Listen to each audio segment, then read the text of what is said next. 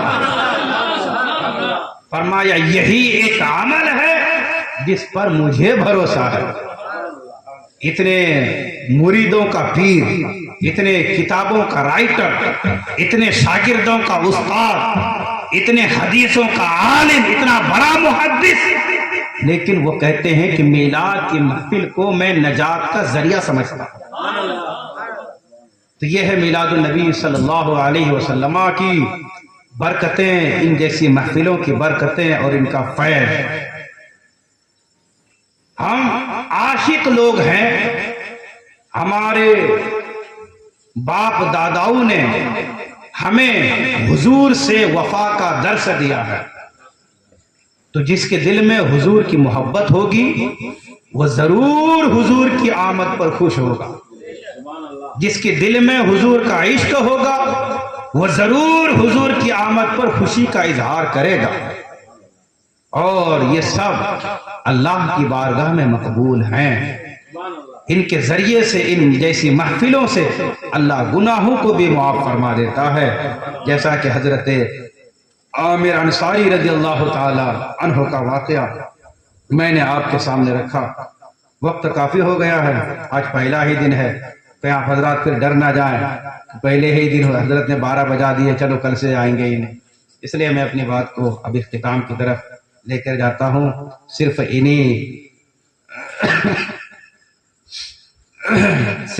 آپ حضرات کو یہی پیغام دینا چاہوں گا، ایک آخری پیغام، وہ یہ ہے کہ میلاد کی محفل یہ اس مرتبہ جو سج رہی ہے وہ 1500 سالہ میلاد کی محفل ہے، تو جہاں ہم محفلوں میں حاضر ہوں گے، جہاں ہم حضور کے نام پر دوسرے اور نیک کام کریں گے، وہیں پر آپ حضرات کو ایک پیغام دینا چاہوں گا کہ آپ حضرات کم سے کم اس مہینے میں اور خاص کر 12 تاریخ تک حضور کی بارگاہ میں درود بھیجنے کا اپنا ایک ٹارگیٹ بنا لیں۔ یہ بہت بڑا تحفہ ہے ہمارا اور آپ کا حضور کی بارگاہ میں، کہ ہم حضور کی بارگاہ میں درود و سلام بھیجا کریں۔ تو اپنا ایک ٹارگیٹ بنا لیں کہ ڈیلی مجھے اتنا درود پاک پڑھنا ہے۔ انشاءاللہ ٹارگیٹ بنائیں گے انشاءاللہ۔ میری ماؤں بہنوں سے بھی گزارش کروں گا کہ آپ حضرات بھی عام دنوں میں تو پڑھتی ہوں گے، لیکن خاص کر یہ 12 دن زیادہ سے زیادہ حضور کی بارگاہ میں درود و سلام پڑھیں۔ اس کا ثواب اور اجر اور جزا کیا ہے؟ اللہ کے حبیب فرماتے ہیں جو مجھ پر ایک بار درود بھیجتا ہے، اللہ اس درود بھیجنے والے پر اپنی 10 رحمتیں نازل فرماتا ہے، اور فرمایا قیامت کے دن سب سے زیادہ میرے قریب وہ ہوگا جو مجھ پر کثرت کے ساتھ درود و سلام پڑھتا ہو. اور یہی مقصود یہ زندگی ہے کہ حضور کا قرب حاصل ہو جائے. یہی تو زندگی کا مقصد ہے کہ اللہ کے حبیب کے قریب ہو جائے. تو حضور فرماتے ہیں مجھ سے قریب ہونا چاہتے ہو تو مجھ پر کثرت کے ساتھ درود و سلام پڑھا. لے کے آئیں تک الحمدللہ ہمارے کلیم بھائی یہ کچھ تسبیحات لے کر آئے ہیں. اس سے آپ کو درود پاک پڑھنے میں ایک مدد یہ ملے گی کہ کاؤنٹنگ کرنے میں آپ کے لیے آسانی ہوگی. وہ نمبر والے تسبیح ہیں انشاءاللہ یہ آپ کو دیں گے. آپ حضرات ان کے لیے، ان کے اولاد کے لیے، ان کے اہل خانہ کے لیے، ان کے والدین کے لیے دعا کریں گے. جس ارادے سے بھی لائے ہیں اللہ تبارک و تعالیٰ ان کے تمام نیک جائز مقاصد میں، ارادوں میں کامیابی و کامرانی عطا فرمائے. ایک آخری بات بس صرف درود پاک کی فضیلت پر عرض کر کے میں اپنی گفتگو کو ختم کر رہا ہوں. حضرت ابو عاصم رضی اللہ تعالی عنہ یہ ایک بہت بڑے بزرگ ہیں اور مکہ شریف کی تاریخ لکھی ہے انہوں نے، شہر مکہ کی. یہ اپنی کتاب میں لکھتے ہیں کہ مکہ ہی میں ایک شخص کا انتقال ہو گیا. جب وہ مر گیا، اس کا انتقال ہو گیا، تو اس کا چہرہ بدل دیا گیا. اس کا چہرہ ایسا ہو گیا جیسے گدھے کا چہرہ ہوتا. جب اس کا انتقال ہوا، چہرہ بدل گیا، اس کے بیٹے نے دیکھا اپنے باپ کی یہ حالت، تو اس نے دروازے بند کر لیے. اپنے گھر والوں سے کہا اس بات کو باہر مت پھیلانا، گھر ہی میں گڑھا کھود دیں گے اور یہیں پر دفن کر دیں گے. اس لیے کہ اگر یہ چہرہ لوگ دیکھ لیں میرے باپ کا تو لوگ کیا کہیں گے، کیا باتیں بنائیں گے. فیصلہ یہ ہوا کہ چلو ٹھیک ہے، بند دروازے ہی میں، گھر ہی میں ان کو دفن کر دیا جائے، یہیں پر ان کی قبر بنا دی جائے. دروازہ بند کر دیا گیا. بیٹا ایک کونے میں بیٹھ کر رو رہا ہے. اچانک کیا دیکھا، ایک نورانی شخص، نورانی چہرے والا اپنے چہرے انور کو ڈھک کر، چادر اوڑھ کر اس گھر میں داخل ہوا. اور داخل ہونے کے بعد اس مرنے والے کے چہرے پر اپنا ہاتھ رکھا اور دعا یہ کی کہ مولا یہ بندہ وہ ہے جو روزانہ میری بارگاہ میں درود بھیجا کرتا تھا، جو فرشتہ اس کے درود کو مجھ تک پہنچاتا تھا. آج اس فرشتے نے کہا ہے اے اللہ کے حبیب، آپ کا جو غلام درود بھیجتا تھا اس کا انتقال ہو گیا ہے، لیکن ساتھ ہی ساتھ اس کے چہرے کو بدل دیا گیا ہے. اے اللہ یہ بندہ تو میرا عاشق تھا، درود بھیجتا تھا، آخر اس کا چہرہ کیوں بدل دیا گیا، اس کی حالت کیوں ایسی ہو گئی. آواز آئی حبیب اس نے ایک گناہ کیا تھا، اس گناہ کی سزا ملی، لیکن حبیب چونکہ یہ آپ کی بارگاہ میں درود بھیجتا تھا تو اس کا مطلب یہ ہے کہ اس کے دل میں آپ کی محبت تھی. حبیب آپ ہاتھ ہٹائیے، اس کے چہرے کو ہم ابھی بدل دیتے ہیں. آنے والا نورانی شخص کوئی اور نہیں اللہ کے حبیب تھے. اور یہ واقعہ حضور کے وصال کے 400 سال کے بعد ہوا ہے. 400 سال کے بعد. یہ حضور کی اپنی مرضی ہے کہ چاہیں تو وہیں پر کسی کو دیدار کرا دیں، چاہیں تو کسی کے گھر میں آ کر اپنا دیدار کرا دیں. اللہ ہمیں بھی اپنے حبیب کا دیدار نصیب فرمائے. تو حضور صلی اللہ علیہ وسلم کو حکم ملا آپ اپنا ہاتھ ہٹائیں. حضور نے جیسے ہی اپنا دست شفقت ہٹایا، کیا دیکھتے ہیں، وہ انسان کہ جس کا چہرہ بدصورت ہو گیا تھا اب چاند سے بھی زیادہ اس کا چہرہ چمک رہا تھا، روشن ہو چکا تھا. اس کا بیٹا جو رو رہا تھا حضور پاس میں تشریف لے گئے. کہا بیٹے کیوں رو رہے ہو؟ کہا اے بزرگ میں تو آپ کو نہیں جانتا، لیکن آپ آئے کیسے؟ دروازے بھی میرے سارے بند ہیں، آپ اندر کیسے داخل ہو گئے؟ کہا کہ میں کوئی اور نہیں، میں تیرے باپ کا نبی ہوں جس کا تم کلمہ پڑھتے ہو. کہا حضور ہمارے گھر میں آپ کی آمد. کہا ہاں تیرا باپ ایک گناہ کیا تھا لیکن میں وہ گناہ نہیں بتاؤں گا. حضور نے اس گناہ کی پردہ پوشی کی. کہا وہ گناہ نہیں بتاؤں گا جس کی وجہ سے تیرے باپ کے چہرے کو بدل دیا گیا، لیکن تیرا باپ میرا بڑا عاشق تھا، میری بارگاہ میں ہر رات سونے سے پہلے درود پاک پڑھتا تھا، جب بھی سوتا تھا اس کا درود مجھ تک پہنچایا جاتا ہے، اس کے درود کی جزا اور درود پڑھنے کا صلہ یہ ملا کہ مجھے فرشتے نے آ کر کہا کہ آج آپ پر اس بندے نے درود نہیں بھیجا، میں خود تیرے گھر میں تشریف لایا، بیٹے تم روتے کیوں ہو؟ کہا کہ میرے باپ چہرہ بدل دیا گیا ہے اس لیے رو رہا ہوں۔ کہا کہ چل کر جا کر دیکھو تو صحیح۔ جب اس نے دوبارہ اپنے باپ کے چہرے کو دیکھا تو چہرہ ایک دم چاند کی طرح چمک رہا تھا اور روشن تھا۔ کہا کہ یہ سب برکتیں ہیں مجھ پر درود پاک پڑھنے کی، تو اگر حضور پر درود پاک پڑھیں گے تو انشاءاللہ اس دنیا میں بھی کامیاب رہیں گے اور انشاءاللہ آخرت میں بھی کامیاب رہیں گے۔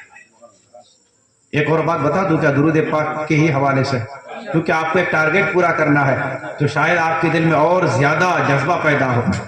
یہ حدیث المستدرک میں ہے، ایک صحابی سرخ اونٹ پر سوار ہو کر حضور کی بارگاہ میں حاضر ہوئے۔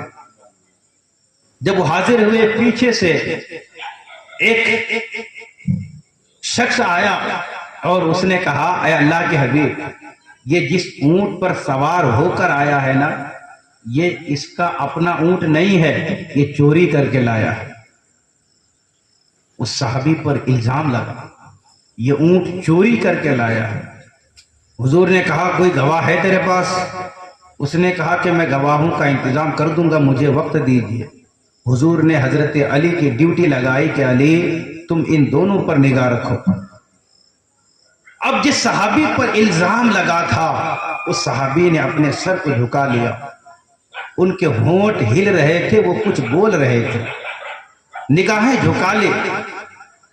اب اس شخص نے کہا یا رسول اللہ، اس نے اونٹ کو چوری کیا ہے، یہ میرا دعویٰ ہے، میں گواہوں کو پیش کر دوں گا۔ اس نے جب یہ الزام لگایا تو وہ صحابی جس اونٹ پر سوار ہو کر آئے تھے اس اونٹ سے آواز آنے لگی۔ آواز کیا تھی؟ وہ اونٹ کہنے لگا والذی باسک بالکرامت یا رسول اللہ۔ اس اونٹ نے پہلے حضور کی تعریف بیان کی، اس اونٹ نے پہلے حضور کی شان بیان کی، پھر اس اونٹ نے اپنے مالک کی گواہی دی۔ وہ کہتا ہے والذی باسک بالکرامت یا رسول اللہ، یا رسول اللہ، اس ذات کی قسم جس نے آپ کو بہت زیادہ عزتیں دے کر بھیجا ہے۔ ان ھذا ما سرقنی، اے اللہ کے حبیب اس شخص نے مجھے چوری نہیں کیا ہے، یہ میرا مالک ہے، یہ میرا مالک ہے۔ کون بول رہا ہے؟ اونٹ بول رہا ہے۔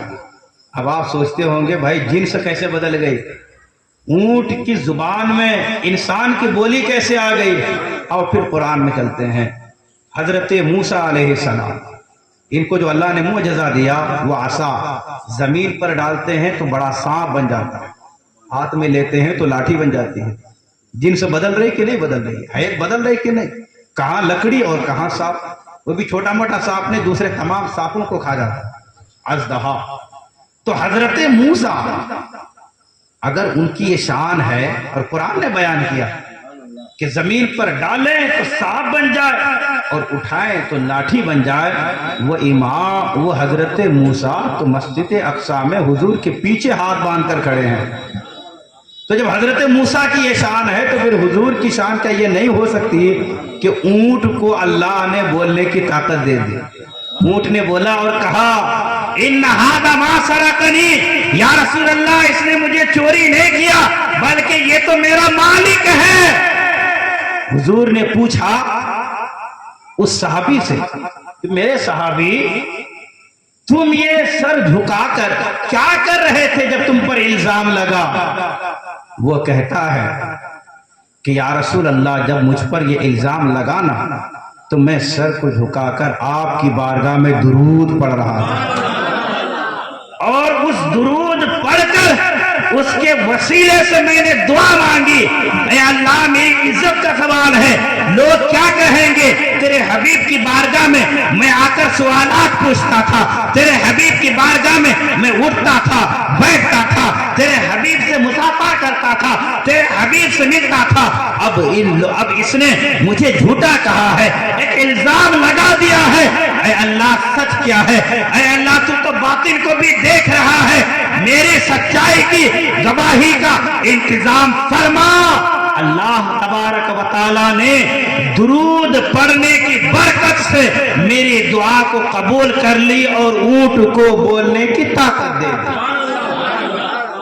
اب حضور فرماتے ہیں میرے صحابی، میں دیکھ رہا تھا جب تم درود پڑھ کر دعا مانگ رہے تھے، فرشتے تیری دعا پر آمین کہہ رہے ہیں۔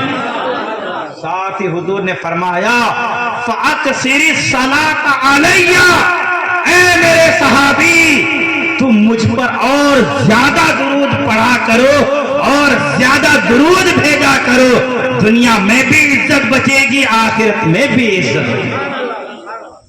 تو حضور کی بارگاہ میں اگر درود بھیجیں گے، دنیا میں بھی ہم عزت والی زندگی گزاریں گے، اور انشاءاللہ آخرت میں بھی حضور اپنے دامن رحمت میں جگہ عطا فرمائیں گے۔ اللہ ہم سب کو کہنے سننے سے زیادہ عمل کی توفیق عطا فرمائے، ہم سب کی حاضری کو قبول فرمائے۔ میرے بولنے میں، یاد کے سننے میں کوئی خطا، کوئی غلطی، کوئی لغزش ہوئی، اللہ اپنے حبیب کے صدقے و توسل سے معاف فرمائے، ہم سب کا یہاں حاضر ہونا قبول فرمائے۔ وآخر دعوانا الحمدللہ رب العالمین، السلام علیکم ورحمۃ اللہ۔ اچھا 2 منٹ ٹھہر جائیں، کچھ سوالات کرتا ہوں، انعام فری میں نہیں دیتا ہوں۔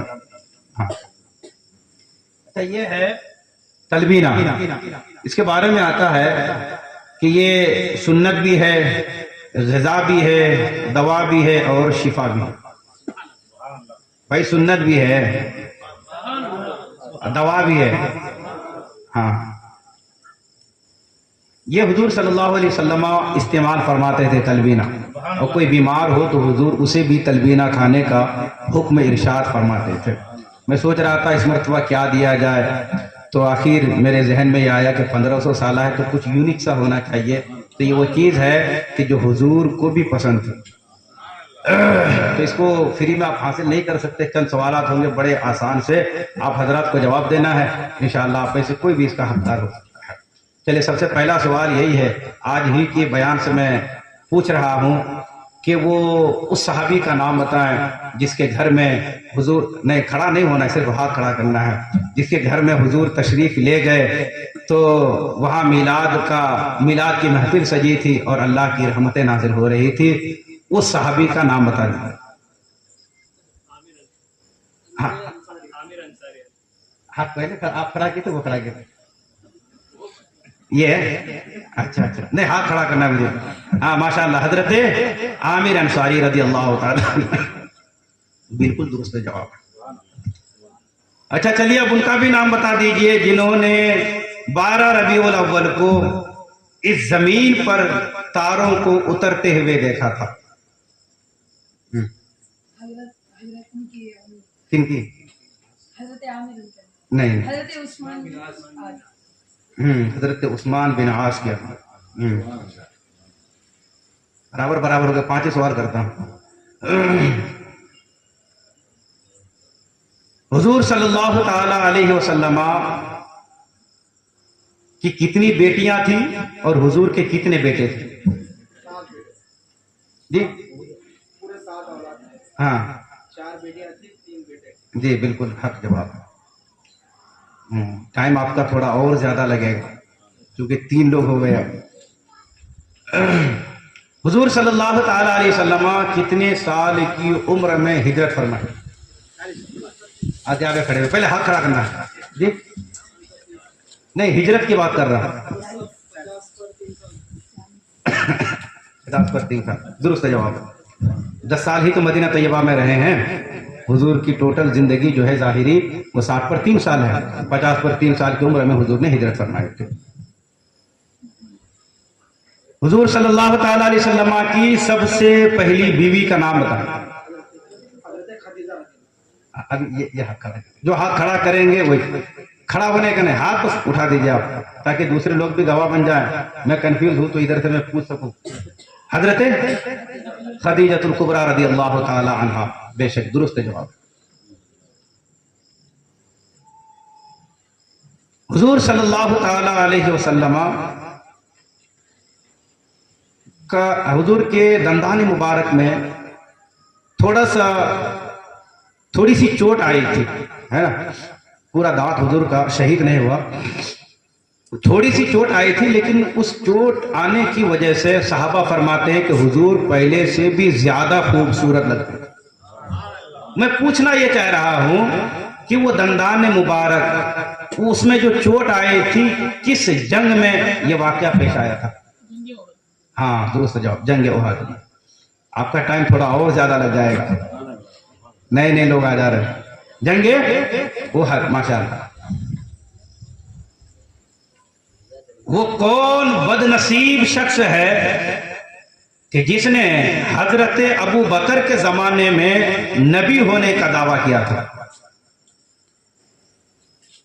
جس نے حضرت ابو بکر صدیق کے دور خلافت میں اپنے آپ کو نبی کہا تھا. اس بد نصیب, اس بدبخت انسان کا نام بتائیں. ہے کسی کے ذہن میں؟ یہ 2 سوال کے برابر ایک سوال.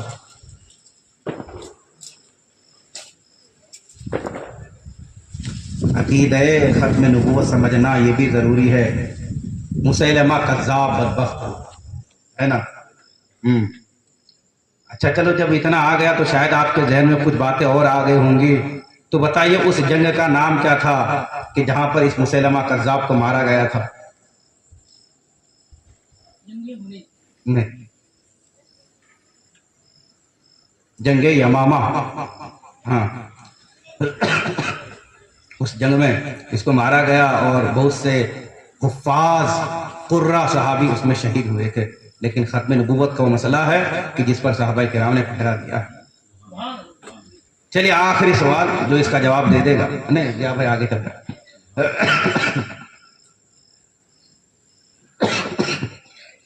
آخری سوال.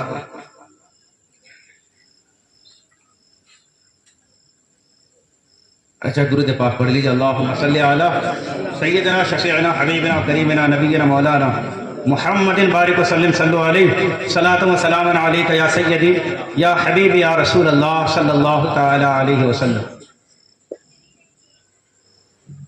خانہ کعبہ کے غلاف کو تیار کرنے کے لیے دنیا میں جو کمپنی ہے اس کا نام کیا ہے؟ آج ہی بیان میں نے کہا ہے. جی کیا؟ قصوۃ الکعبہ. قصوۃ الکعبہ. کیا کریں گے, تھوڑا اور لیٹ ہو جا رہا ہے. ہاں قصوۃ الکعبہ اس کا نام. اچھا یہ بتائیے کہ جمعے کی نماز میں اور عید کی نماز میں کیا کیا فرق ہے؟ ہاں بتائیے. جی جی بے شک. اور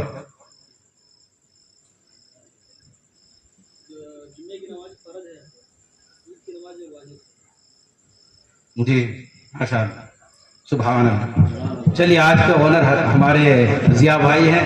اللہ تبارک و تعالیٰ ان کے علم میں عمل میں مزید برکتیں عطا فرمائے. آپ سب کے علم میں بھی اللہ تبارک و تعالیٰ مزید برکتیں رحمتیں نازل فرمائے اور ہمارا آپ سب کا یہاں آنا قبول فرمائے. ایک بات اور ہے کہ کل پھر آپ لوگ سوچیں گے حضرت سوال کریں گے, کل نہیں کر سکتا اس لیے کہ جب یہ آرڈر کر رہا تھا وہاں اسٹاک میں صرف 7 ہی تلبینہ تھے, تو ایک دن گیپ کر کے یہ سوال رکھنا ہوگا. اس لیے یہ 7 ہی آئے ہوئے ہیں, ڈیلی رکھوں گا تو میں پورا نہیں کر سکتا ہوں. اسٹاک میں نہیں تھا اس لیے نہیں منگوا پایا, وقت بھی کم تھا, اس لیے ایک دن کے گیپ میں دوسرے دن سوال رہیں گے. السلام علیکم ورحمۃ اللہ. صلاۃ سلام کے لیے کھڑے ہوتے ہیں.